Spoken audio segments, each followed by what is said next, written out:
नमस्कार मित्रों, मैं सुरेश कुमार आप सब विद्यार्थियों का अपने YouTube चैनल पर स्वागत करता हूं।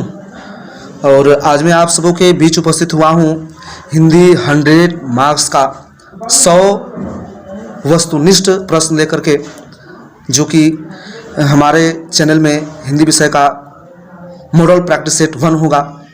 आप लोग देखें और इन प्रश्नों को समझें। यकीन है कि आप लोग को बहुत अच्छा लगेगा। और ये वीडियो देखते समय आप लोग इसे स्किप करके ना देखें। सबसे नम्र निवेदन है कि आप लोग इस वीडियो को पूरा गहन तरीके से देखें, क्योंकि मैं हर ऑप्शन के बारे में, हर तथ्य के बारे में बहुत अच्छी तरीके से व्याख्या करने वाला हूँ। अगर आप कहीं कोचिंग नहीं किए हैं, ट्यूशन नहीं किए हैं, तब भी आपको ये चीज़ें बहुत अच्छी लगेगी। और बिना पढ़े आप इन प्रैक्टिस सेटों से, इन वीडियो से देख करके आप सीख सकते हैं वो चीज़, अगर आप ध्यान से पढ़ते हैं तो नम्र निवेदन है कि बिना स्किप किए वीडियो को देखना है, और पसंद आए तो चैनल को सब्सक्राइब करना है और इस वीडियो को ज़्यादा से ज़्यादा शेयर करना है। चलिए, धन्यवाद। शुरू करते हैं ये 100 प्रश्न। पहला प्रश्न है, बिना फेरे घोड़ा बिगड़ता है और बिना लड़े सिपाही। यह पंक्ति किस कहानी में है? यह पंक्ति है उसने कहा था, एक बहुत ही मार्मिक कहानी है जो कि प्रेम पर आधारित है, कर्म पर आधारित है, जिसके लेखक हैं चंद्रधर शर्मा गुलेरी। याद कीजिए, उसने कहा था। इसका नायक है लहना सिंह, जो कि भारतीय सैनिक है और युद्ध पे जाता है। द्वितीय विश्व युद्ध की ये एक मार्मिक झलक है।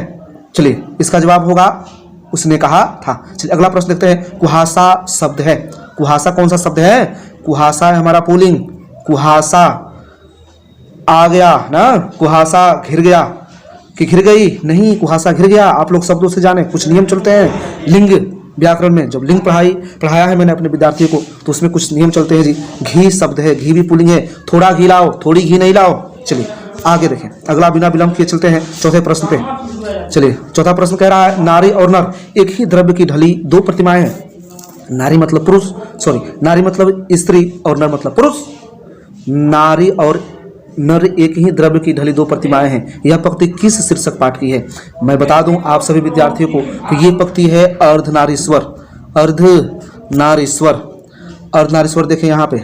चलिए, अर्धनारीश्वर, अर्धनारीश्वर एक निबंध है जिसके लेखक हैं रामधारी सिंह दिनकर जी। यहाँ पे स्त्री और पुरुष के गुणों को प्रदर्शित किया गया है। चलिए, आप लोग याद रखें। अगला प्रश्न देखें। यथेष्ट, यथा धन इष्ट।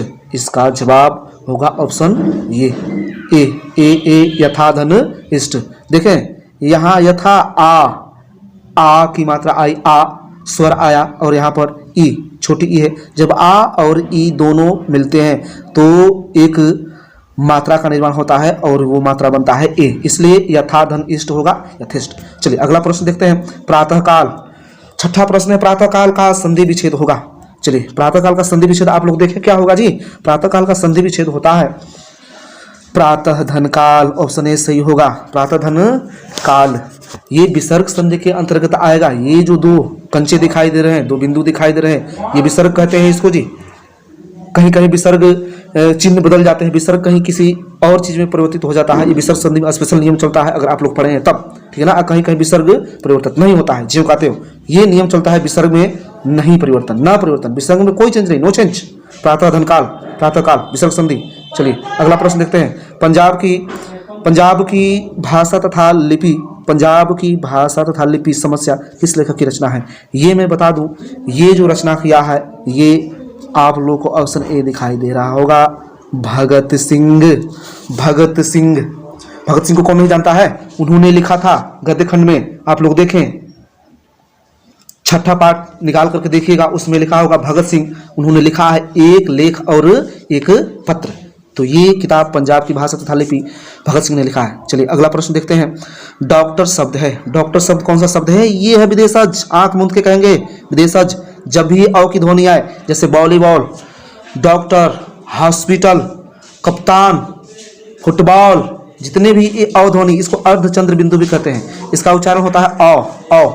अर्धचंद्र बिंदु है, ये आगत ध्वनि भी कहलाते हैं। विदेशज शब्द को भी आगत ध्वनि कहते हैं। और जितने भी नुक्ते वाले शब्द होते हैं, नुक्ता तल बिंदु के नीचे लगता है, जैसे हम लोग लिखते हैं कागज, कागज ऐसे चलता है नहीं, ग के नीचे नुक्ता और ज के नीचे भी नुक्ता होता है। कागज ये अरबी फारसी जो शब्द है उनसे आया है, ये भी विदेश से होगा। जैसे हम लोग लिखते हैं जमीन, जैसे क्या लिखते हैं जमीन, जमीन हम लोग लिखते हैं, लेकिन नहीं जमीन होता है जमीन, नीचे नुक्ता लगता है। जितने भी नुक्ते वाले शब्द होंगे वो भी विदेशी शब्द होंगे जो आए हैं अरब और फारसी उर्दू, आप लोग समझते हैं भली भांति। चलिए इसका आंसर होगा विदेशी। चलिए अगला प्रश्न देखते हैं। 9 प्रश्न करना, विकास या उद्गम की दृष्टि से, विकास या उद्गम की दृष्टि से शब्द के कितने भेद होते हैं? विकास या उद्गम की दृष्टि से मैं कह दूं विकास कहे या उद्गम कहे या फिर क्या कहे, या फिर कहे ना स्रोत कहे, क्या कहे स्रोत, ठीक है ना, स्रोत की दृष्टि से, या फिर क्या कहे इतिहास की दृष्टि से। किसकी दृष्टि से? इतिहास की दृष्टि से शब्द के कितने भेद होते हैं? चलिए मैं बता दूंगा कि शब्द के 4 भेद होते हैं। कितने भेद होते हैं? 4। एक होता है तत्सम, तत्सम ना, दूसरा क्या होता है तद्भव होता है जी, तीसरा देशज होता है ना, और चौथा क्या होता है विदेशज। जगह नहीं है इसलिए आप लोग समझे मेरी बातों से, तत्सम, तद्भव, देशज, विदेशज। कई ऐसे आपको व्याकरण मिलेंगे, मानक हिंदी व्याकरण मिलेंगे जिसमें 5 भेद दिया होगा, उसमें एक शब्द आता है संकर। क्या आता है? संकर। चलिए लेकिन इसका सही जवाब है, मुख्य रूप से आप लोग जाने 4 ही भेद होते हैं विकास या उद्गम की दृष्टि से शब्द के 4 भेद। तो ऑप्शन डी सही है। चलिए अगला प्रश्न देखते हैं। गांधी जी को महुए के पेड़ के नीचे किसने जगह दी थी? इसका सही ऑप्शन होगा, सही जवाब होगा ऑप्शन सी, मंठ के महंत ने, मंठ के महंत ने। चलिए मैं कहूँगा आप लोगों को याद होगा चंपारण सत्याग्रह, जब गांधी जी 1917 में आए थे, 1917 में ही हुआ था चंपारण सत्याग्रह ना। आप लोग याद कीजिए, ओ सदा निरा पाठ, ओ सदा निरा एक निबंध है, लिखा है जगदीश चंद्र माथुर जी ने, माथुर जी ने लिखा है। किसने लिखा है? चलिए माथुर जी ने लिखा है, जगदीश चंद्र माथुर, जो अपने निबंध ओ सदा निरा में व्याख्या करते हैं अपने चंपारण की धरती, मिट्टी, प्रकृति, यहाँ के लोग, जाति, थारू जनजाति ना, धांगड़ जनजाति, सबके विषय में व्याख्या करते हैं अपने निबंध में। और गांधी जी आते हैं, गांधी जी आए थे, चंपारण सत्याग्रह कैसे कैसे चला था, ये सब व्याख्या मिलती है ओ सदा निरा, जगदीश चंद्र माथुर ने जिसे लिखा है। चलिए इसका ऑप्शन होगा आंसर सी। चलिए आगे देखें, अगला प्रश्न देखें विद्यार्थियों।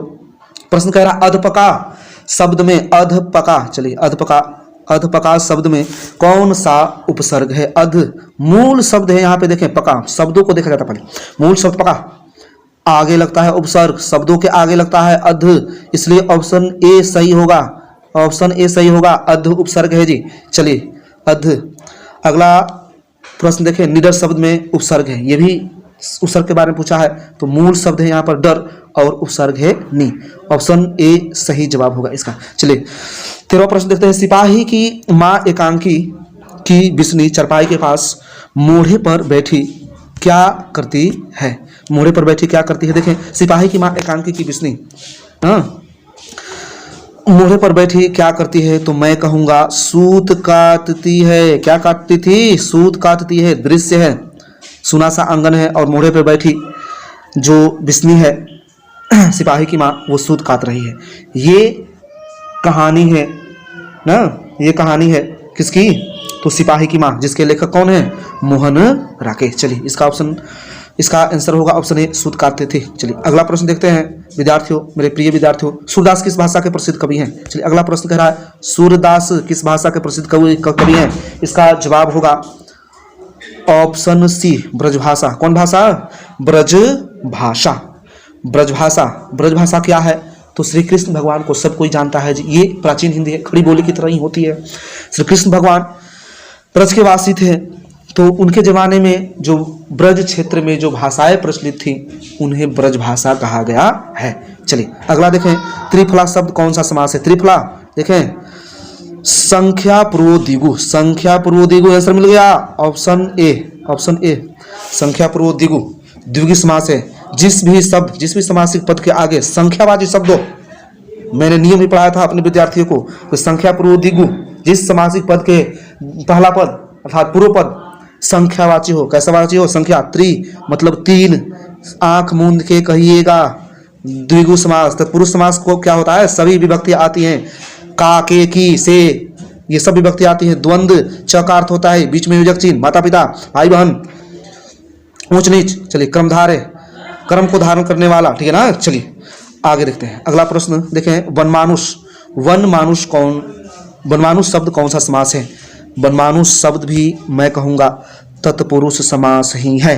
क्यों? क्योंकि वह तो VIP सब होते हैं। क्या होते हैं? एक बार मैं फिर लिखूंगा, VIP, वेरी इंपॉर्टेंट। जैसे दशानन, रावण, लंबोदर, गणेश भगवान। चलिए द्वंद्व क्या होता है जी? क्या होता है? चार थे द्वंद्व, द्विगु, संख्या पूर्व द्विगु, ठीक है ना। इस वन मानुष शब्द कौन सा समास है? कहेंगे तत्पुरुष, वन का मानुष, वन का मानुष। चलिए आगे देखते हैं। होली शब्द है, होली शब्द हमारा है तद्भव। होली शब्द तद्भव है। क्यों तद्भव है जी? क्योंकि ये जो होली है मानक हिंदी व्याकरण से ली गई है और इसका मतलब होता है तद्भव। तद्भव शब्द आप लोग समझ रहे हैं। चलिए अगला प्रश्न कह रहा है बर्वे रामायण किनकी रचना है? बर्वे रामायण किनकी रचना है? बर्वे रामायण में कहूँगा तुलसीदास की रचना है। तुलसीदास, याद रखें, कोई नहीं भूलेगा। ये प्रश्न बहुत बार पूछा हुआ है पेपर में आपके। चलिए 19वां प्रश्न देखते हैं। उस शब्द का विलोम होगा। ये तो बच्चों वाला प्रश्न हो गया। ऊंच, ऊंच का विलोम, विलोम यानी उल्टा, विपरीतार्थक। चलिए इसका सही जवाब होगा, कोई भी कह देगा यार नीच, ऊंच का क्या होता है? नीच।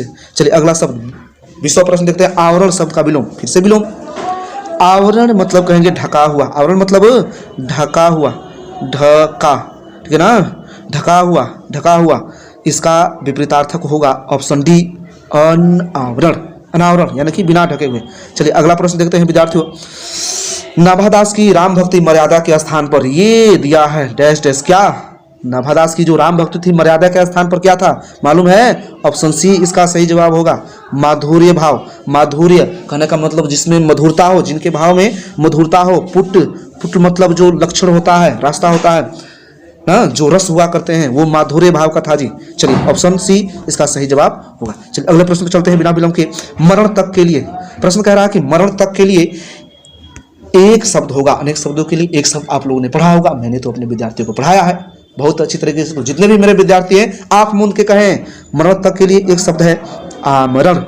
आमरण, आमरण अनशन होता है ना, लोग धरना करते हैं सड़कों पे कि आमरण अनशन करेंगे, जब तक हमारी मांगे पूरी नहीं होगी तब तक अन्न का एक दाना भी, पानी का एक बूंद भी नहीं ग्रहण करेंगे। मरण तक के लिए आमरण। चलिए अगला प्रश्न देखते हैं विद्यार्थियों। चलिए यहाँ पे मैं PDF को थोड़ा सा जूम करूंगा, बहुत छोटा हो गया है। चलिए 23वां प्रश्न कह रहा है कंकाल उपन्यास किस कवि की रचना है? मैं कहूँगा जयशंकर प्रसाद। देखिएगा कभी कंकाल पूछता है, कभी कामायनी, याद रखिएगा, बहुत चर्चित पुस्तक है कामायनी। चलिए यहाँ पे मैं लिख रहा हूँ कामायनी किसकी रचना है? कामायनी किसकी रचना है विद्यार्थियों? तो कहेंगे जयशंकर प्रसाद। कंकाल उपन्यास किसकी रचना है? जयशंकर प्रसाद। चलिए अगला प्रश्न देखते हैं। चलिए अगला प्रश्न देखते हैं। चलिए अगला प्रश्न देखें आप लोग। धीरे धीरे शब्द कौन सा समास है? बहुत अच्छा प्रश्न है, बहुत अच्छा। यहाँ पे समझे, सब कोई कहेगा धीरे धीरे कौन सा समास है? द्वंद्व में सब कोई टिक करेगा नहीं। धीरे धीरे हमारा समास है अविभाव, अविभाव समास है। क्यों? क्योंकि धीरे, फिर से वही शब्द आया धीरे। तो जब एक ही शब्द बार बार रिपीटेशन हो, अब बीच में योजक चिन्ह रहे, कौन सा चिन्ह रहे? योजक चिन्ह। बीच में, फिर से समझाऊंगा, बीच में कौन सा चिन्ह रहे? योजक चिन्ह। वो होता है अविभाव समास। विद्यार्थियों आप लोग गलत ना करें, एग्जाम में बहुत बच्चे नहीं पढ़े होते हैं, गलत करके आ जाते हैं, कह देते हैं कि द्वंद्व समास है, चार थे द्वंद्व, चौका अर्थ है। नहीं, जैसे कहूँगा रोज रोज, रोज रोज, रोज, चलिए रोज रोज, रोज रोज कौन सा समास है? कहेंगे अविभाव समास है जी। प्रतिदिन कौन सा समास है? अविभाव समास है। घर घर कौन सा समास है? अविभाव समास है, ठीक है ना। द्वंद्व समास क्या होता है? द्वंद्व समास, द्वंद्व समास वो होता है जब शब्द पलट जाते हैं। जैसे माता पिता एक ही शब्द है, भाई बहन एक ही शब्द नहीं। चलिए आप लोग समझ रहे हैं मैं क्या कहना चाह रहा हूँ। चलिए 25वां प्रश्न में चलते हैं, समय नहीं है। 25वां प्रश्न कह रहा कि अर्थ की दृष्टि से शब्द के कितने भेद होते हैं? मैं कहूँगा अर्थ की दृष्टि से शब्द के 4 भेद होते हैं। अर्थ की दृष्टि से शब्द कितने भेद होते हैं? 4 भेद होते हैं। एक होता है एकार्थी, क्या जी? एकार्थी, एकार्थी शब्द। दूसरा होता है अनेकार्थी, अनेकार्थी शब्द। तीसरा होता है समान अर्थी, चलिए समान अर्थी, समान अर्थी या पर्यायवाची, समान अर्थ या पर्यायवाची। और तीसरा चौथा क्या होता है? चौथा होता है विलोम या विपरीतार्थक। एक बात फिर से याद कर ले, अर्थ की दृष्टि से शब्द के 4 भेद तो होते हैं, एकार्थी, अनेकार्थी, पर्यायवाची या समानार्थी, विलोम या विपरीतार्थक, एक ही बात है। चलिए आगे चलते हैं। अगला प्रश्न देखिए, हेनरी लोपेज का जन्म किस देश में हुआ था? हेनरी लोपेज का जन्म किस देश में हुआ था? मैं कहूँगा ऑप्शन सी इस प्रश्न का जवाब होगा कांगो। कांगो गणराज्य का नाम आप लोगों ने सुना होगा। हेनरी लोपेज एक बहुत बड़े विद्वान थे, ज्ञाता थे, उनका जन्म हुआ था कांगो में। चलिए अगला प्रश्न देखें, बहुत ही अच्छा प्रश्न है। फिर से यार ये शब्द के भेद तो पीछा ही नहीं छोड़ रहे हैं। चलिए कह रहा है रूपांतर की दृष्टि से, तो रूपांतर कहे या फिर रूप कहे बात एक ही है, या क्या कहेगा जी? चलिए प्रयोग कहेगा, यही 3 कहता है। याद रखिएगा प्रिय विद्यार्थियों, रूपांतर कहे, रूप कहे या प्रयोग है, बात एक ही है। तीनों की दृष्टि से या आधार पर शब्द के कितने भेद होते हैं? तो मैं कहूँगा 2 भेद होते हैं, याद रखिएगा। चलिए वे 2 भेद कौन भेद होते हैं? एक होता है विकारी, क्या होता है? विकारी जिसके अंतर्गत संज्ञा, सर्वनाम, विशेषण सब चीज आ जाते हैं जी, क्रिया। दूसरा होता है अविकारी। चलिए यहाँ पे जगह नहीं है इसलिए मैं लिख रहा हूँ, आप लोग समझे, 2 ही भेद होते हैं। चलिए अगला प्रश्न देखते हैं।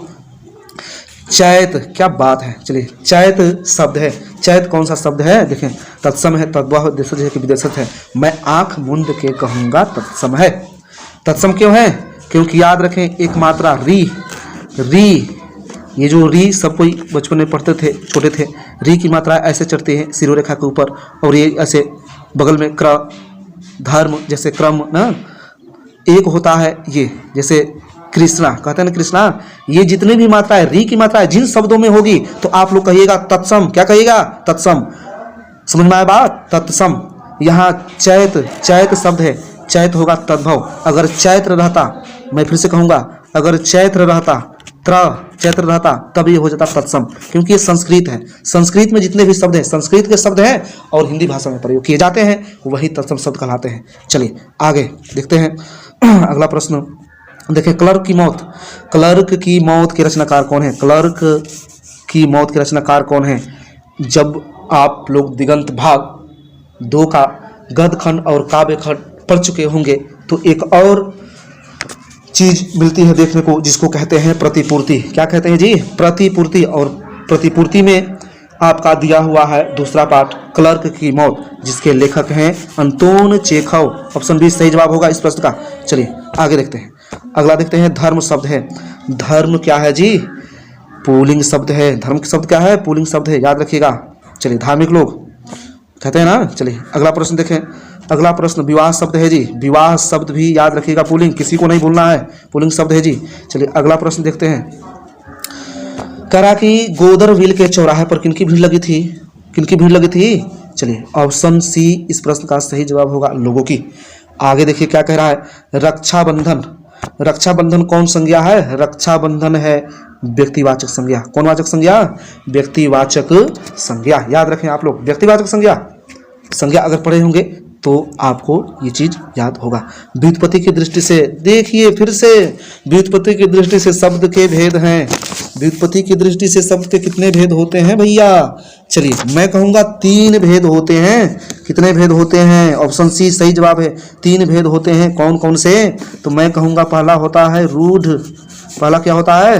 रूढ़। पहला क्या होता है? फिर से मैं लिखूंगा रूढ़। पहला क्या होता है? रूढ़।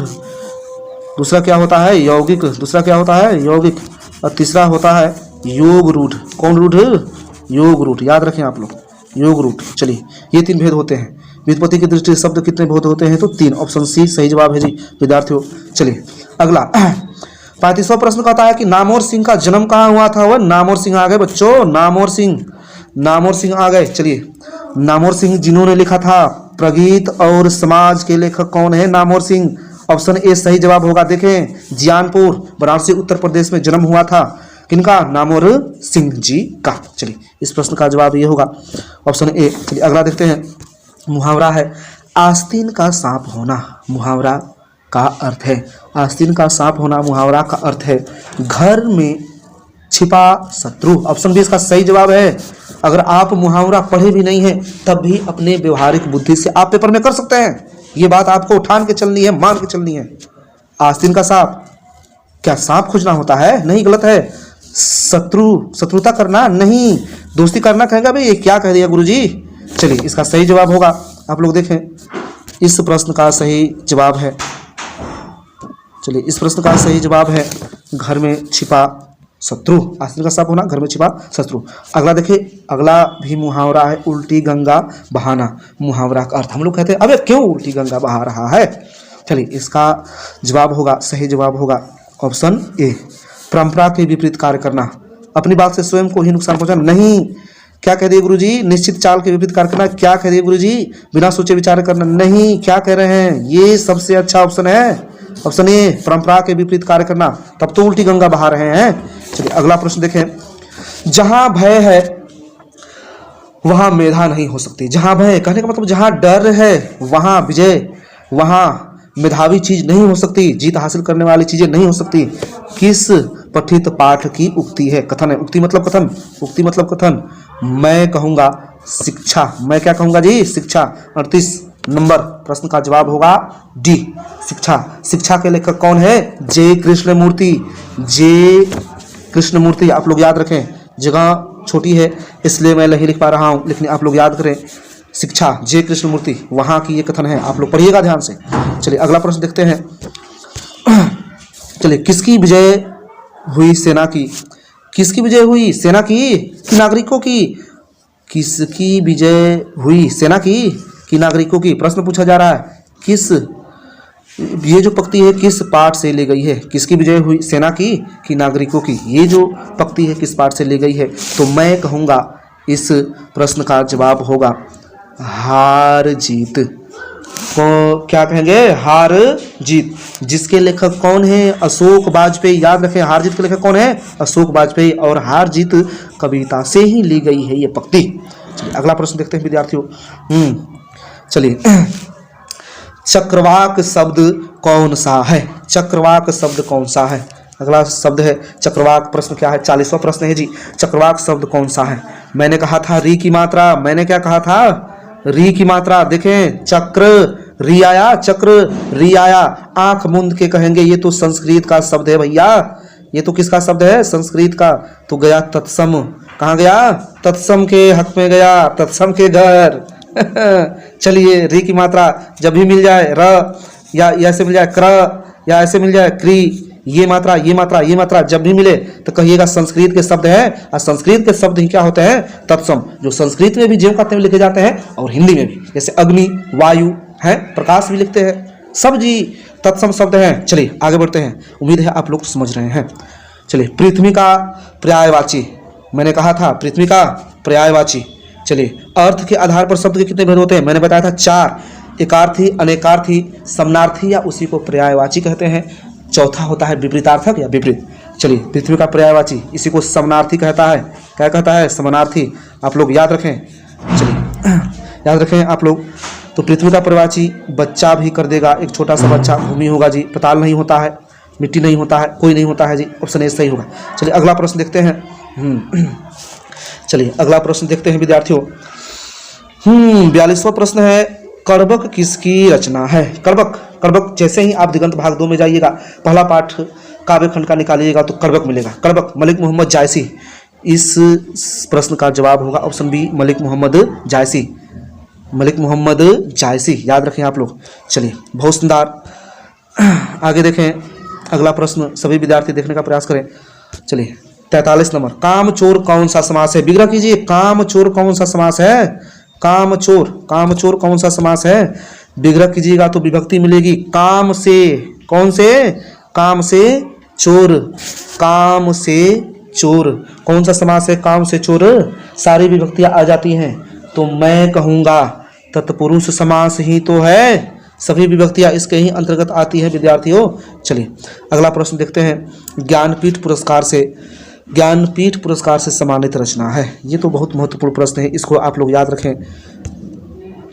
ज्ञानपीठ पुरस्कार से सम्मानित रचना है, ये हमारा इस प्रश्न का जवाब है ऑप्शन ए, उर्वशी। उर्वशी ज्ञानपीठ पुरस्कार से सम्मानित रचना है जी। दिगंत भाग 2 आप लोग पढ़ लें अच्छी तरीके से। चलिए मैं पढ़ाऊंगा भी। अगला प्रश्न देखें। आजकल, आजकल, आजकल कौन सा समास है? आजकल, आज, आजीवन, भरपेट कौन सा समास होता है? अविभाव समास होता है। कहेंगे अविभाव समास, आजकल अविभाव समास है। चलिए अगला प्रश्न देखें आप लोग।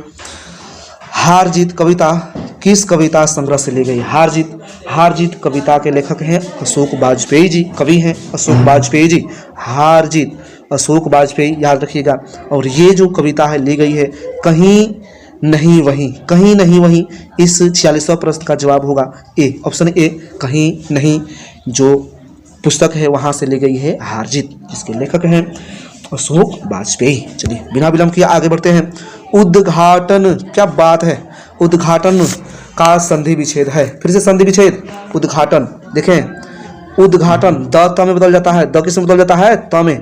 इस प्रश्न का सही जवाब होगा उत्धन घाटन, ऑप्शन सी, उत्धन घाटन। ये व्यंजन संधि के नियम चलते हैं जी। व्यंजन संधि, व्यंजन वर्ड है, जहां भी हलन दिखे आंख मूंद के कहिएगा व्यंजन संधि। कौन संधि? व्यंजन संधि। ये हल चिन्ह वाले होते हैं, हल, हलंत। चलिए उम्मीद है आप लोग समझ रहे होंगे। अगला प्रश्न, चलिए अगला प्रश्न देखते हैं। चलिए रंगून कहाँ है? रंगून कहाँ है? आप लोग याद कीजिए, वो सिपाही की माँ एकांकी जिसके लेखक थे जगदीश चंद्र, सिपाही की माँ जिसके लेखक थे मोहन राकेश। रंगून कहाँ है? रंगून कहाँ है? इस प्रश्न का जवाब है बर्मा। बर्मी लड़कियां 2 आई थी, बर्मी लड़कियां। चलिए आप लोग को याद होगा। चलिए अगला प्रश्न देखते हैं विद्यार्थियों। आत्मा का विशेषण है, यहाँ पर आत्मा का विशेषण होगा आत्मिक। विशेषण पहचानने का, चलिए 49वां प्रश्न का जवाब होगा आत्मिक। आत्मा का विशेषण होगा आत्मिक। समझ में आया बात? चलिए कैसे बिठा दे, आत्मजा। चलिए आत्मिक विशेषण पहचानने का तरीका है कि किसी भी शब्द के पीछे या फिर आगे आप लोग संज्ञा लगा के देखें, ठीक है ना, वो विशेषण पहचानने का तरीका होता है। और यदि आप पढ़े हैं तो इसको जानेंगे। आत्मिक आदमी, आत्मिक लड़का, आत्मिक चीज। चलिए ये है विशेषण, ऑप्शन सी। बहुत सुंदर। आज का इस पाठ का 50वां प्रश्न, मालती के पति का नाम क्या था? मालती के पति का नाम था, मैं कहूँगा बच्चों, प्रिय बच्चों, महेश्वर। क्या था जी? महेश्वर एक पेशे से डॉक्टर थे। आप लोगों ने कहा होगा रोज कहानी लिखा था सच्चिदानंद हीरानंद वात्स्यायन अज्ञेय जी ने लिखा था। किसने? अज्ञेय जी। और एक पात्र थे महेश्वर जो कि मालती के पति थे और पेशे से डॉक्टर थे, जिनका पोस्टिंग पहाड़ी। 51वां प्रश्न कह रहा है कि बातचीत शीर्षक के रचनाकार कौन है? तो बातचीत शीर्षक के रचनाकार हैं बालकृष्ण भट्ट जी। बालकृष्ण भट्ट जी ने बातचीत नामक शीर्षक लिखा है, जो एक निबंध है, जो विशेषकर मानव जाति की जो वाक शक्ति है जिसे भगवान ने दिया है, बातचीत करने की शैली, उसी पर आधारित है। चलिए अगला प्रश्न देखते हैं। अगला प्रश्न 52 कह रहा, उषा शीर्षक कविता के रचयिता कौन है? उषा प्रातः काल से पहले की अवधि होती है, समय होती है, जब सूर्योदय होने से पहले आकाश में लालिमा छाई रहती है, उसी को उषा काल कहते हैं। उषा एक कविता है, उषा के शीर्षक हैं। उषा शीर्षक कविता के रचयिता हैं शमशेर बहादुर सिंह। आप लोग याद रखें। चलिए अगला प्रश्न है, अर्धनारीश्वर शीर्षक के रचनाकार कौन है? अर्धनारीश्वर, मैंने पहले भाग में भी इसका जिक्र किया था। अर्धनारीश्वर के लेखक हैं रामधारी सिंह दिनकर जी, जो कि हमारे बिहार के लेखक हैं, बिहार के कवि हैं, बिहार की मिट्टी से पैदा हुए हैं। चलिए अगला प्रश्न देखते हैं विद्यार्थियों। प्रेम पीर के कवि कौन है? प्रेम पीर के कवि कौन है? प्रेम पीर यानी कि प्रेम की पीड़ा में, दर्द में जो लिखा करते हैं, उनको आधार बना करके लिखा करते हैं, वे हैं, मैं आप सभी विद्यार्थियों को बता दूं, जायसी, मलिक मोहम्मद जायसी जी। चलिए मलिक मोहम्मद जायसी याद रखिएगा आप लोग। प्रेम पीर के कवि कौन है? जायसी हैं। चलिए अगला प्रश्न देखते हैं विद्यार्थियों। रोज शीर्षक कहानी के लेखक कौन है? रोज शीर्षक कहानी के लेखक हैं सच्चिदानंद हीरानंद वात्स्यायन अज्ञेय जी। हमारा ऑप्शन ए सही होगा। रोज शीर्षक कहानी के लेखक हैं अज्ञेय जी। चलिए अगला 56वां प्रश्न देखते हैं। इनमें कह रहा है, इनमें से कौन सी प्रसाद जी की रचना नहीं है? इनमें से कौन सी प्रसाद जी की रचना नहीं है? चलिए तो मैं कहूँगा कौन से यहाँ पर ध्यान देंगे सभी विद्यार्थी की नहीं कहा है इनमें से कौन सी रचना जयशंकर प्रसाद जी की नहीं है। तो देखें एक ही मुझे ऑप्शन यहाँ पे दिखाई दे रहा है और वो है ऑप्शन ए। इस प्रश्न का जवाब होगा ऑप्शन ए देवदासी। देवदासी नहीं है यहाँ। अगर मैं कहूँ कमायनी भी है, आंसू भी है। कमायनी तो बहुत ही प्रसिद्ध चर्चित जयशंकर प्रसाद की पुस्तक है और झरना ये सब उनके द्वारा लिखे गए पुस्तक हैं। लेकिन मैं बात कर रहा हूँ ऑप्शन ए की, ये नहीं होगा। ये ऑप्शन देवदासी जो पुस्तक है जयशंकर प्रसाद जी की नहीं। चलिए आगे बढ़ते हैं बिना विलंब किए। 57वां प्रश्न है जी पंडित चंद्र शर्मा गुलेरी की कहानी का नाम क्या है? पंडित चंद्र शर्मा गुलेरी, याद कीजिए गुलेरी जी ने लिखा था एक कहानी जिसमें नायक हुआ करता था लहना। इस प्रश्न का जवाब होगा आंसर सी। सी ऑप्शन सही होगा। उसने कहा था जिसका नायक था लहना सिंह। चलिए आगे देखते हैं 58वां प्रश्न कह रहा है श्री कृष्ण ने किस पर आक्रमण किया था? ये तो कुछ अजीब ही पूछा हुआ है, ये कौन नहीं जानेगा। श्री कृष्ण ने कंस पर आक्रमण किया था और उस पर विजय प्राप्त की थी। चलिए ये कहानी है श्री कृष्ण भगवान की, माखन चोर की। चलिए इसी पर श्री कृष्ण के नाम पर कुछ गाने याद आ रहे हैं। मैं आप लोगों को ये चंद कड़िया पेश करता हूँ और सुने। ये हिंदी है, मातृभाषा है, मदरलैंड है, तो पढ़ना बनता है। हंस हंस के पढ़ेंगे, गा गा के पढ़ेंगे और समझेंगे भी। बंसी बजा के मेरी निंदिया उड़ाई, सांवला सलोना मेरा कृष्ण कन्हाई, कुंज गली में ढूंढे उन्हें राधा प्यारी, कहाँ गिरधारी मेरे कहाँ गिरधारी। तो कैसा लगा मेरा गाना? चलिए बीच बीच में ऐसे दो चार गाने की कड़ियाँ आती रहेंगी। चलिए अगला प्रश्न देखते हैं विद्यार्थियों। अगला प्रश्न कह रहा है कि निम्नांकित में से कौन से रचनाकार बिहार के हैं? ये क्या बात हुई? अभी तो मैंने बताया था। देखिए निम्नांकित में से कौन से रचनाकार बिहार के हैं? इस प्रश्न का सही जवाब होगा ऑप्शन बी रामधारी सिंह दिनकर। दिनकर जी अपने बिहार के हैं, अपनी मिट्टी से हैं, आप लोग याद रखें। चलिए अगला प्रश्न कहता है तुलसीदास अपने पेट कैसे भरते थे? यानी कि उनका जो जीविकोपार्जन था, अपना जीवन यापन करने का जो साधन था वो क्या था? आप लोग देखें सभी विद्यार्थी। इस प्रश्न का सही जवाब होगा ऑप्शन बी कथा वाचन। कथा कहते हैं, कथा कह कह करके, राम कथा सुना सुना करके वे अपना पेट भरते थे तुलसीदास जी। राम कथा गाकर कथा गाया नहीं जाता। आप लोग, मुझे मालूम है कि आप लोग बहुत विद्यार्थियों का ध्यान इधर यहाँ पे आ रहा होगा। नहीं, कथा कहा जाता है, गाया नहीं जाता है बच्चों। चलिए इसका सही जवाब आप लोग देखें बी है कथा वाचन से। चलिए अगला प्रश्न देखते हैं विद्यार्थियों। कह रहा है कि इस शिक्षा शीर्षक निबंध के निबंधकार कौन है? शिक्षा लिखा है जे कृष्ण मूर्ति ने। शिक्षा किसने लिखा है? जे कृष्ण मूर्ति ने। आप लोग इसे याद रखें। गद्य खंड का अंतिम पाठ है, 13वां पाठ है, जिसको लिखा है जे कृष्ण मूर्ति ने, शिक्षा। चलिए अगला प्रश्न देखते हैं। अगला प्रश्न कह रहा है गांव का घर कविता के कवि है। गांव का घर, वो जो गांव में एक छोटा सा टूटा फूटा सा घर होता है जहां दोस्त होते हैं, याद रखिएगा। गांव का घर ज्ञानेंद्रपति। गांव का घर ज्ञानेंद्रपति। चलिए याद रखें इस प्रश्न को, बहुत ही महत्वपूर्ण प्रश्न है। चलिए अगला 63वां प्रश्न देखते हैं। सभी विद्यार्थी ध्यान से देखेंगे बिना स्किप किए हुए। चलिए ओ सदा निरा मैंने फर्स्ट पार्ट पे, प्रथम भाग पे ना, चलिए प्रथम जो भाग बना था उस पे ये मैंने जिक्र किया था। ओ सदा निरा पाठ के लेखक हैं, चलिए जगदीश चंद्र माथुर जी, माथुर साहब ने लिखा हुआ था। चलिए ओ सदा निरा शीर्षक में किस महापुरुष की चर्चा की है? ये सही जवाब होगा महात्मा गांधी। बापू आए थे 1917 में चंपारण में, और चंपारण सत्याग्रह हुआ था बिहार में। चलिए इसे याद रखेंगे आप लोग सभी विद्यार्थी। अगला प्रश्न देखें। भगवान श्री कृष्ण किस कवि के पूज्य थे? श्री मतलब सुर, श्री मतलब सुर। आप लोग याद रखें सभी विद्यार्थी। श्री कृष्ण, श्री मतलब सुर। भगवान श्री कृष्ण किस कवि के पूज्य थे? तो इस प्रश्न का जवाब होगा ऑप्शन ए सूरदास। सूरदास ही सही ऑप्शन होगा। चलिए आगे बढ़ते हैं। अगला प्रश्न सभी विद्यार्थी देखें। कह रहा है जूठन शीर्षक की विद्या क्या है? देखें जब मैं भी 12वीं कक्षा पे था तो ये किस विद्या है, किस विद्या से संबंधित है, मैं पहले ही आप सबको बता दूं विद्यार्थियों कि ये जो विद्या है आत्मकथा है। ऑटोबायोग्राफी कहते हैं ना, एक होता है बायोग्राफी जिसको जीवनी कहते हैं, जीवनी कोई भी लिख सकता है, लेकिन आत्मकथा सिर्फ आप अपने लिख सकते हैं। समझ में आया बात? जूठन आत्मकथा है जी। मैं बता दूं कि 12वीं कक्षा में था जब मैं इस आत्मकथा को पढ़ा था तो बहुत ही अजीब लगा था, बहुत ही अजीब किस्सा है इसके अंदर। जो चूहे जाति होते हैं, जो जूठन होता है, बराती खाना खाते हैं और पत्तल फेंक देते हैं, उन्हीं से एक समय था जब भारत में लोग उस जूठन के सहारे अपनी पेट भरते थे, जीविका चलाते थे। तो बहुत ही मर्मिक आत्मकथा है, आप लोग इसे पढ़ें। आत्मकथा जूठन शीर्षक, जिसे लिखा है किसने? ओम प्रकाश वाल्मीकि जी ने। चलिए, ओम प्रकाश वाल्मीकि जी, जूठन आत्मकथा है।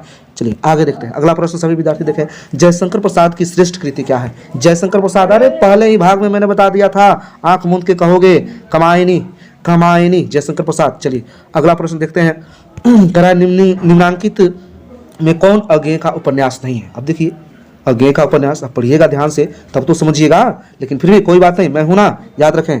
अज्ञेय जी सच्चिदानंद हीरानंद वात्स्यायन अज्ञेय के द्वारा उपन्यास नहीं लिखा गया है, तो मैं कहूँगा यार ये त्रिवेणी नहीं है, त्रिवेणी नहीं है।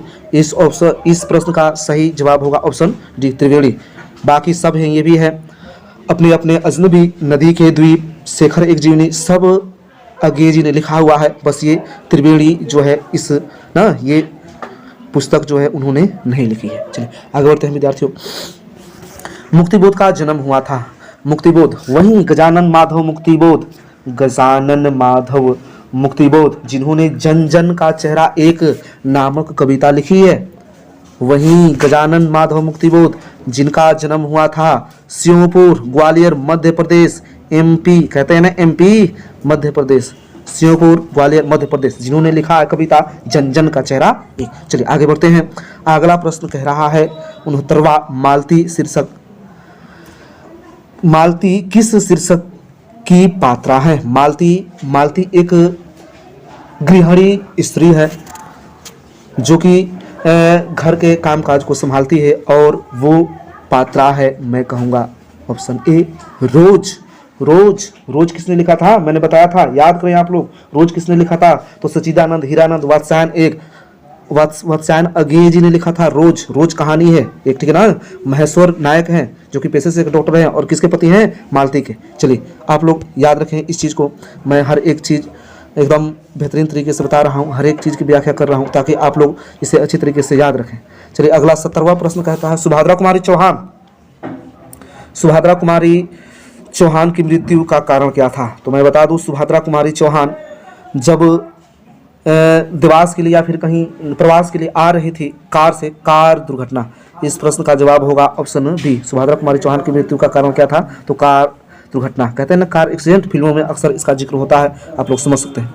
चलिए अगला प्रश्न कहता है, रजनीश का संधि विच्छेद है। रजनीश का संधि विच्छेद आप लोग भली भांति देखें, यहाँ रजनी आप लोग मात्रा कौन सी मात्रा है? बड़ी ई की मात्रा है, तो जाहिर सी बात है कि इस प्रश्न का जवाब क्या होगा? ऑप्शन बी, रजनी धन ईस, रजनी धन ईस। चलिए याद रखें, संधि आप लोगों ने अगर पढ़े हैं तो याद होंगे वो चीज। चलिए पावन का संधि विच्छेद, शब्द है पावन, पवन नहीं है, पावन, इसलिए 72 का सही जवाब होगा पौ धन अन बराबर होता है ये पावन। समझ में आया बात? अब पो धन अन मत कहिएगा, ये गलत है, ये हो जाएगा पवन का। इसका विद्यार्थियों पवन का संधि विच्छेद पो धन अन पवन, पौ धन अन पावन। चलिए आगे देखें 73वां प्रश्न, सत्कार का संधि विच्छेद। मैंने कहा था व्यंजन, कौन सी जी? व्यंजन, ठीक है ना। चलिए यहाँ पर आधा त दिखाई दे रहा है, तो सीधा सा हम लोग कहेंगे इस प्रश्न का जवाब होगा सत्य धनकार, त के नीचे हल चिन्ह, सत्य धन का, बाकी सब गलत है। चलिए उसके विषय में सोचना ही नहीं हम। विद्यालय का संधि विच्छेद है विद्याधन आलय, ये कौन नहीं जानेगा? विद्याधन आलय, विद्याधन सही ऑप्शन दिखाई दे रहा है, विद्याधन आलय, विद्याधन आलय। चलिए अगला प्रश्न देखते हैं 75वां प्रश्न, सॉरी, दिनेश का संधि विच्छेद है। दिनेश का संधि विच्छेद है, आप लोग सही से देखें, अगर इस प्रश्न को देखें यहाँ एक ही मात्रा है, यहाँ पर ऑप्शन 75वां प्रश्न का जवाब होगा ऑप्शन ए, दिन धन इस, दिन धन इस, क्योंकि जब ये अ और बड़ी ई मिलते हैं फिर भी कौन सी मात्रा बनती है? ए ही मात्रा बनती है। चलिए बहुत सुंदर, बहुत खूबसूरत। 76वां प्रश्न देखते हैं, आगमन में कौन सा उपसर्ग है? आगमन, आगमन, जब भी मेरे घर पे उसका आगमन होता है। तो मैं क्या कहूँ आगे, कुछ शेर याद आ रहे थे लेकिन भूल गए। चलिए, आगमन जो शब्द है इसमें कौन सा उपसर्ग, उपसर्ग आगे लगता है। देखिए मूल शब्द इसमें क्या होगा जी बच्चों, गमन होगा। क्या होगा? गमन। गमन मतलब जाना, गया, गमन किया। इस प्रश्न का 76वां प्रश्न का सही जवाब होगा आ। आ है हमारा उपसर्ग, आप लोग भली भांति जानते हैं। चलिए, पूर्णिमा, पूर्णिमा में कौन सा प्रत्यय, प्रत्यय पीछे लगता है, पीछे शब्दों के पीछे जो शब्दांश जुड़ते हैं वही तो प्रत्यय है। चलिए यहाँ से आप लोग निकालेंगे ईमा। चलिए, इस प्रश्न का जवाब होगा सही ऑप्शन ए, 77 का ए, ईमा। यहाँ प्रत्यय है, छोटी ई है। चलिए आगे देखते हैं जलज। जलज देखें विद्यार्थियों, जलज कौन सा समास है? जलज यानी जल को धारण करने वाला। जलज देखें, जल को धारण करने वाला। यहाँ कौन सा समास है? तो कहेंगे कर्म धारे। कौन धारे? कर्म धारे। जलज कौन सा समास है जी? कर्म धारे। कर्म कर्म कर्म, याद रहे। चलिए उसके बाद देखें 69वां प्रश्न, 79 प्रश्न देखें, सॉरी 79। देवालय कौन सा समास है? देवालय, देव का आलय, विभक्ति चिन्ह आ गया, देव का आलय, देव का आलय यानी कि देवताओं का घर। कौन सा जी? का के की। चलिए तत्पुरुष हो गया जी, तत्पुरुष, याद रखें। चलिए 80 नंबर क्वेश्चन देखते हैं, प्रश्न देखते हैं। लंबोदर कौन सा समास है? अरे लंबोदर मतलब गणेश जी, गणेश, गणेश भगवान, गणेश भगवान। लंबोदर का मतलब गणेश भगवान। चलिए, गणेश भगवान को कौन नहीं जानता? इनके जैसा कोई वीआईपी है? कोई नहीं। Very important person. जितने भी वीआईपी लोग हैं, जितने भी वीआईपी लोग, जैसे पीताम्बर, लंबोदर, गजानन, दशानन, सब वीआईपी लोग हैं। तो जितने भी वीआईपी लोग हैं ना बबुआ, सब विद्यार्थी सब, तो उनको आंख मूंद के कहिएगा कौन समास? बहुब्रीहि समास, बहुब्रीहि। चलिए आगे चलते हैं। अगला प्रश्न, रात दिन कौन सा समास है? देखो यहाँ पर योजक चिन्ह है जी। रात और दिन अलग अलग चीजें हैं, एक बार एक ही शब्द नहीं है, बार बार रिपीटेशन नहीं हो रहे। यह रात अलग है, दिन अलग है।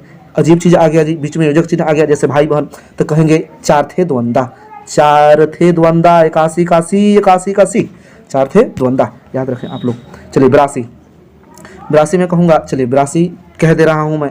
चलिए 82 प्रतिदिन कौन सा? प्रतिदिन, प्रतिदिन, इसको तो मैं कहूँगा प्रतिदिन, यथासंभव, भरपेट, भरसक, आजीवन, सब कौन से समास है? धीरे धीरे, रोज रोज, बार बार, कौन से समास है विद्यार्थियों? कहेंगे अविभाव, 82 का एक, अव्ययी भाव। चलिए अगला प्रश्न देखते हैं। आग का पर्यायवाची शब्द क्या होगा? आग का पर्यायवाची शब्द देखें, आग, आग का होता है अग्नि। अग्नि सभी विद्यार्थी जानते हैं, इसको मैं ज़्यादा डिटेल में नहीं बताऊंगा। चलिए उसके बाद ईश्वर का, ईश्वर का पर्यायवाची समानार्थी, मैंने कहा था ईश्वर का पर्यायवाची या समानार्थी देखें, परमात्मा होता है जी। क्या होता है? परमात्मा सब कोई जानता है। आत्मा नहीं होता है, देवेंद्र नहीं होता है, शंकर भी नहीं होता है। ईश्वर मतलब परमात्मा, याद रखें आप लोग। आगे बढ़ते हैं। अंधकार का विलोम है। अंधकार, अंधकार मतलब क्या जी? जो जहाँ पर अंधेरा हो, तो जाहिर सी बात है 85 का ऑप्शन ए होगा, प्रकाश। अंधकार का विपरीत होता है, उल्टा होता है प्रकाश। चलिए अगला प्रश्न देखते हैं। अदेह का विलोम है। अदेह का विलोम क्या होता है? अदेह मतलब बिना देह के, देह, अंग, शरीर, शरीर के पर्यायवाची शब्द हैं, समानार्थी शब्द हैं। तो अदेह कहने का मतलब बिना देह के, इसका विलोम क्या होगा जी? तो विद्यार्थियों सदेह ही तो हो सकता है, दूसरा क्या हो सकता है? चलिए अगला प्रश्न देखते हैं। अगला कह रहा है गोरा का विलोम है। गोरा, गोरा यानी कि जो सफेद होता है, तो गोरा, गोरा का हम कहेंगे आसान भाषा में काला। चलिए अगला प्रश्न है। ठंडा का विलोम होगा जी, आसान भाषा में कहिए। ठंडा का क्या होगा?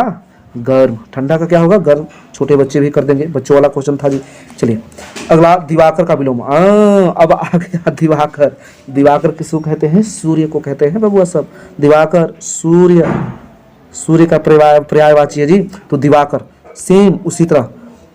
चलिए दिया हुआ है ऑप्शन आपका ए, 89 का ए, निशाकर। निशा माने होता है रात, निशा मतलब रात, रात्रि, तो निशाकर, दिवाकर का विपरीतार्थक विलोम होगा निशाकर। चलिए बहुत सुंदर, बहुत खूबसूरत। क्या साधारण का विपरीतार्थक, विपरीतार्थक चल रहे हैं, उल्टे चल रहे हैं, उल्टे शब्द चल रहे हैं। साधारण का होगा, साधारण मतलब साधारण आदमी। कहेंगे नहीं यार ये तो ना, देखो साधारण आदमी नहीं है बल्कि क्या है? असाधारण है। तो साधारण का विलोम होता है असाधारण। ऑप्शन बी 90 का सही होगा। चलिए बाकी 10 प्रश्न और हैं, अंत में मैं आप लोग को बहुत खूबसूरत गाना भी सुनाने वाला हूँ। चलिए अगला प्रश्न देखते हैं, 91वां। चलिए 91, जिसका आचरण अच्छा है। प्रश्न कह रहा है कि जिसका आचरण अच्छा है, जिसका आचरण अच्छा है के लिए एक शब्द होगा। चलिए जिसका आचरण अच्छा होता है ना विद्यार्थियों, उसको कहते हैं सदाचारी। सदाचारी, दुराचारी नहीं, सबल नहीं, बलवान नहीं, बल्कि सदाचारी। चलिए बहुत खूबसूरत। अगला प्रश्न देखें, जिसके पास धन न हो के लिए एक शब्द क्या होता है जी? अब ये तो हो गया बच्चों वाला प्रश्न, ऑप्शन ए 92 का ए, निर्धन। चलिए अगला प्रश्न देखते हैं, थोड़ा सा पीडीएफ बढ़ाते हैं। घोड़ा बेचकर सोना मुहावरे का अर्थ है। घोड़ा बेचकर सोना मुहावरे का अर्थ क्या है बच्चों? देखें, घोड़ा बेचकर सोना मुहावरे का अर्थ होता है गहरी नींद में सोया हुआ है। घोड़ा बेच करके सोया हुआ है। चलिए बहुत सुंदर, आसान भाषा में। चलिए चैन की बंसी बजाना, अगला प्रश्न है। चैन की बंसी बजाना, चैन की बंसी मतलब चैन की बंसी ही नहीं बजा रहे हैं, एक कहावत है यार, मुहावरा है। चलिए चैन की बंसी बजाना, इस प्रश्न का सही ना, इस मुहावरे का सही अर्थ होगा ऑप्शन डी, आराम से रहना, आराम से, विश्राम से रहना। चलिए बहुत सुंदर, उम्मीद है आप लोग समझ रहे होंगे विद्यार्थी। चलिए अगला प्रश्न है, राई का पहाड़ बनाना। फिर से मुहावरा, अगेन एंड अगेन। राई का पहाड़ बनाना, मुहावरे का अर्थ क्या होगा? चलिए खूबसूरती से देखें आप लोग क्या कहेंगे। चलिए ना, छोटी सी बात को कहते हैं ना कि तिल का ताड़ बना दिया, तिल का ताड़ बना दिया। चलिए छोटी बात को बढ़ा चढ़ा कर कहना, इस मुहावरे का अर्थ होगा। चलिए अगला देखते हैं, 96वां प्रश्न, हाथ पांव मारना। कहते हैं कि अरे हाथ पांव मारो, कुछ न कुछ हो जाएगा। हाथ पांव मारना, मुहावरे का अर्थ क्या है? तो मैं कहूँगा ऑप्शन ए, प्रयास करना।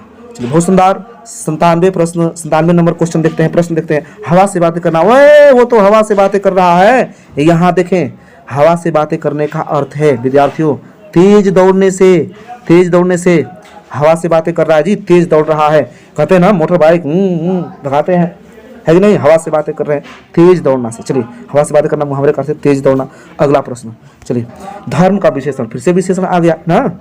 चलिए कहेंगे धर्म का जो विशेषण होगा वह कहेंगे धार्मिक आदमी, धार्मिक लड़का, धार्मिक चीजें, धार्मिक वस्तुएं, ये होता है विशेषण पहचानने का तरीका, ठीक है ना। धर्मज्ञ आदमी नहीं, धर्म आदमी, अबे नहीं, क्या कह दिए गुरुजी, ऐसे नहीं। विशेषण जब भी पहचाना है तो शब्दों के आगे या पीछे आप संज्ञा लगाइए। समझ में आया बात? चलिए बहुत सुंदर, वही विशेषण है। अगला प्रश्न है 99, आज का प्रश्न 99 है, राष्ट्र का विशेषण। राष्ट्र का विशेषण, राष्ट्रीयता आदमी नहीं यार, अच्छा राष्ट्रीय आदमी, ओए मिल गया, राष्ट्रीय आदमी। राष्ट्र का विशेषण होता है राष्ट्रीय, आप लोग अच्छी तरीके से समझे। चलिए और इस 100 मॉक टेस्ट का जो प्रश्न था आखिरी, आज का प्रश्न आखिरी और बहुत ही शानदार, चरित्र का विशेषण। यहाँ पर आप लोग बहुत अच्छी तरीके से समझेंगे बच्चे। चरित्र का विशेषण क्या होगा? चरित्र का विशेषण समझे, मैं कहूँगा ऑप्शन ए होगा, 100 का ऑप्शन ए होगा। चरित्र का यहाँ पे विशेषण पूछा है, विशेषण जो विशेषता बताता है संज्ञा और सर्वनाम की, वही तो होता है विशेषण। तो चरित्रिक आदमी, चरित्रवान आदमी नहीं, चरित्रवान कोई शब्द नहीं होता है जी। चरित्रवान जो आचरण चरित्र को बनाए रखता है उसे कहते हैं चरित्रवान। अनेक शब्दों के लिए एक शब्दों में आप लोगों ने पढ़ा होगा, सबका ध्यान यहाँ पे जा रहा होगा, लेकिन ये गलत है ऑप्शन, सही जवाब है चारित्रिक। चलिए तो आपके हिंदी 100 मार्क का मॉडल प्रैक्टिस सेट का ये 100 प्रश्न थे और पूरे हो चुके हैं, बहुत खुशी की बात है। और आप लोग इसी तरह देखते रहें, समझते रहें, ढेर सारा हमारे चैनल को प्यार दें और पढ़ते रहें, हंसते रहें, मुस्कुराते रहें। अंत में आप सबों को ये प्यारा सा छोटा सा गजल मैं आप लोग को सुना रहा हूँ।